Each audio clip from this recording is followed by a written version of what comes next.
Is Jack Daniel's Bonded any good? And how does it rank against other Jack Daniel's offerings? Stay tuned. Hey friends, welcome back to Big Nate's Whiskey Lounge. I'm Nate. Today we're going to do Jack Daniel's Bonded. We're going to do a review of that. And then I'm going to do a quick review at the end where I'm going to go up against 3 other Jack Daniels that I own. Single Barrel Select, the 10-year, and Single Barrel Barrel Proof. We're going to try to do that quickly at the end. We're going to spend most of the time rating the new Jack Daniel's Bonded offering. Now, I have a liter in front of me. You'll notice that a lot of the media samples that other channels have gotten, Junkies, Podcast, Matt Porter, It's Bourbon Night, those are all 700 mils because there are some laws that are changing up, and you can look into it. It actually kind of makes sense why they're doing it, but I'm not going to get into that. But in my area, I could find just a liter. I couldn't find a 750, couldn't find a 700, found a liter. Not going to complain. I know that a 700 mil is about $35. A liter of this in my area is $49.99. So it may be a little bit more than where you're at. Some of you, it might be a little less than some of you. Again, that's all regionally subjective. And now I do not have triple mash. Once I do get that, I will do a review of that as well. But this is just Jack Daniel's Bottled in Bond. So again, just to go over the 4 pillars of what a bottled in bond means that it's distilled by a single distillery. It says it on the bottle, so I'm going to use their notes. The grains used come from one single season, one single growing season. The barrels are stored in a government bonded warehouse. It is a minimum of 4 years old, and it is 100 proof, bottled at 100 proof. In my What is Bourbon video, which is I think my 3rd video that I ever shot, you can give that a look. However, you can definitely tell the comfortability that I had, just the complete difference. Sometimes it's fun for me to go back and watch that just so I can give myself notes and be like, dude, you were an idiot. But you can go back and watch that, and I discuss bottled and bond a little bit more detail. But we're going to give this a pour. Pretty typical classic Jack Daniel's color. I can already kind of get the charcoal mellowiness. Tennessee whiskey, specifically Jack Daniel's, tends to be kind of, well, it's Brown-Forman, so as far as yeast strains, it's going to be similar. So there tends to be a bit of banana on that. Banana, and then the charcoaliness come for on Jack Daniel's kind of is what I get. So I'm getting the banana, getting a little brown sugar, some burnt brown sugar, oakiness. It's a very nice, pretty nose. I actually like this a lot.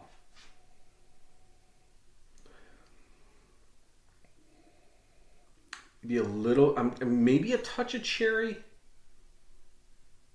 But when it's kind of like cherry that you get in the fruit cocktail as a kid. If your mom was, needs some fruit on the table, pulled the fruit cocktail down.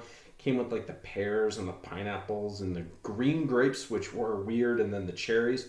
This tastes like, or this smells like the cherries you'd get from that fruit. Which at that point could even be called fruit. I mean, the juice itself is not good. All right, let's give this a taste.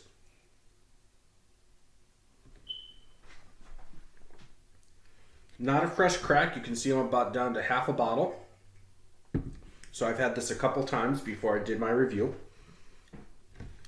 Okay. Nice little hug. This is my first pour of the night, so getting that Tennessee-ness is clinging on the tongue. I like that. It's oaky. Yeah, vanilla, caramely vanilla. Like an oaky caramely vanilla, kind of like if they had those caramel vanilla chews, if that was like wrapped around a piece of oak, kind of. It's good. I like this a lot. It is getting relatively mixed reviews, but I like this, and I'm kind of glad that Jack Daniel's is offering it. Now, this is not the first time that Jack Daniel's, that note there, I got a ton of banana. Because I started talking before I fully finished swallowing, got quite a bit of banana on that. Which is interesting. I've said in the past that I'm not a huge banana fan, but now we got Brown-Forman with Old Forester and Jack Daniel's and Woodford Reserve and because I get banana on those, I've been kind of more open-minded to actually eating regular bananas, which I wouldn't have said about 5-10 years ago. But this is not the first time Jack Daniels has done a bottled and bond. It used to be a travel exclusive, so overseas or in duty frees you could get it, but it was not available to the regular U.S. public. So now it is, and good on Jack for doing that. Just another thing that I really appreciate about Chris Fletcher, their new master distiller, just cranking out some really good stuff. Not sticking on Old Number 7, which they make a ton of money off of, and it's the international best-selling whiskey, and they could just coast off of that the rest of their lives. They're coming out with interesting stuff. 10, we have rumors about a 12 and a 15, and obviously they had the bottled and bond, and then the triple mesh, which is also bonded, which is cool. So, is it worth it? Yeah, I think it's worth it to have a bottle. I'm not going to necessarily go through this pretty quickly. I don't go through Jack Daniels very quickly. It's not typically what I reach for. But of the Tennessee whiskeys that I have between this and Dickel, it's my favorite. I haven't had Chattanooga yet. Still looking for it. This is good. We're going to taste real quick. We're going to pull up Single Barrel Select, which comes in at 94 proof, 47%. So it's going to be a single barrel, so that could be a variation with a dirt versus a blend, but it is a little bit, it's close in proof. So it's going to be the same mash bill. I pulled up my bourbon Bible just to double check mash bill. Mash bill on the Jack Daniels is 80% corn, 8% rye, 12% malted barley. So it can be the same mash bill throughout here. So we're just talking about different ages as well as proofs. I'm going to make it I don't know for sure on the bottle and bond. I know that the Old Number 7 is approximately 7 years old. That's according to Chris Fletcher when he did his interview with the podcast back in October, end of September, October. Go check that video out on the podcast. I'm actually wearing the podcast shirt and then the Barrel Program Oak and Thieves hat. So I'm doing that kind of on purpose because I knew I was going to be mentioning their video.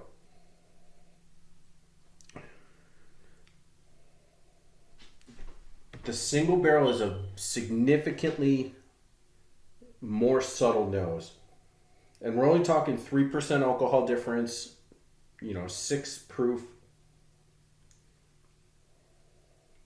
To the extent where I almost get I don't get a ton on the nose on this.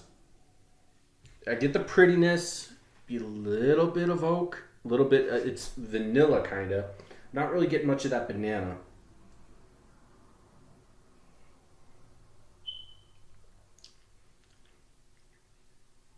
Compared to the bottle and bond, the flavors, it's just, for being very close, it's going to be the same mash bill. We don't know the exact age on this. I can try to double check on this single barrel. I don't think it says. It just says the bottling date. It does not say.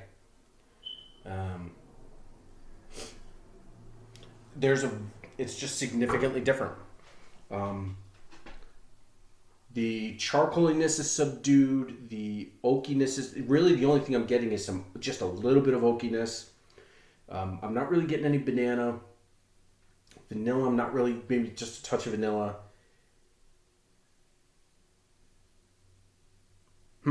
Between the bonded and the single barrel select, it's going to be the bonded. And the single barrel, I think, is about a $60 bottle, maybe $55, $60 in my area. I'd say 50 to 60. So for a liter at 50 in my area versus the single barrel select at 50 or more in my area for $7.50, man, the bonded is a lot better. The flavors are more concentrated. The bonded is simply better. I'm going to swig with water just real quick. I'm going to do the barrel proof last just because it's highest proof. We're going to switch now to the 10 year. All right. So this is minimum 10 years old. And this one is 97 proof, 48.5% ABV. So pretty close to the kind of right in smack dab in between the single barrel and the bonded. It's 1.5% more than the single barrel and 1.5% less than the bonded. So I can math once in a while.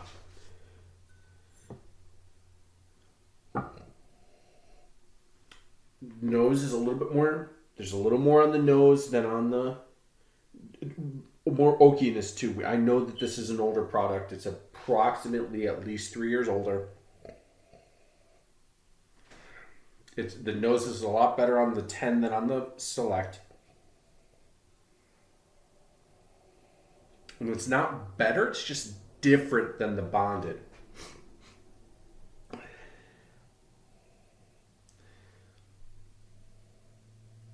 This one's kind of gotten a little more subdued caramel now.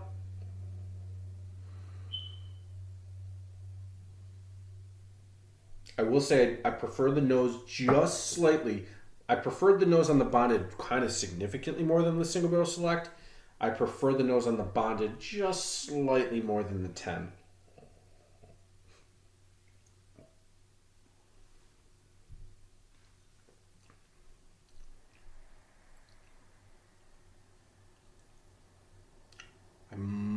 The 10 might have it for me here. It's nice. It's a little bit richer.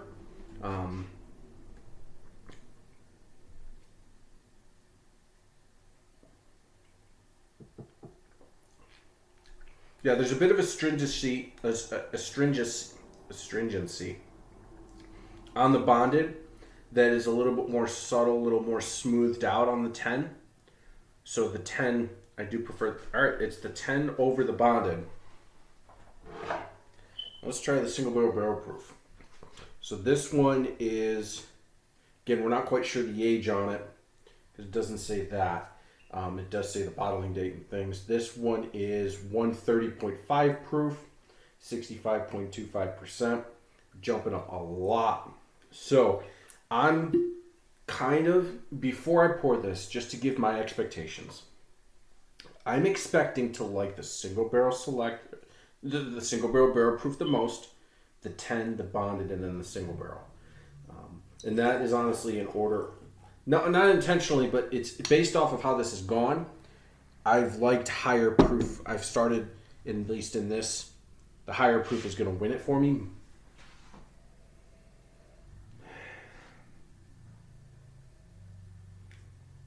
The nose just stings just a touch. Interestingly, the nose stings a touch bit more on the bonded. It's just gives a different. There's a different twinge to it.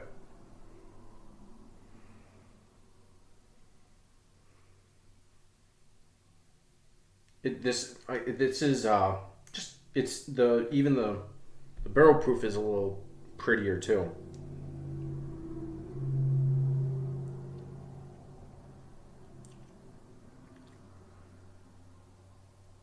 Yeah. All right. I said I was going to be quick on this, so I'm going to do that.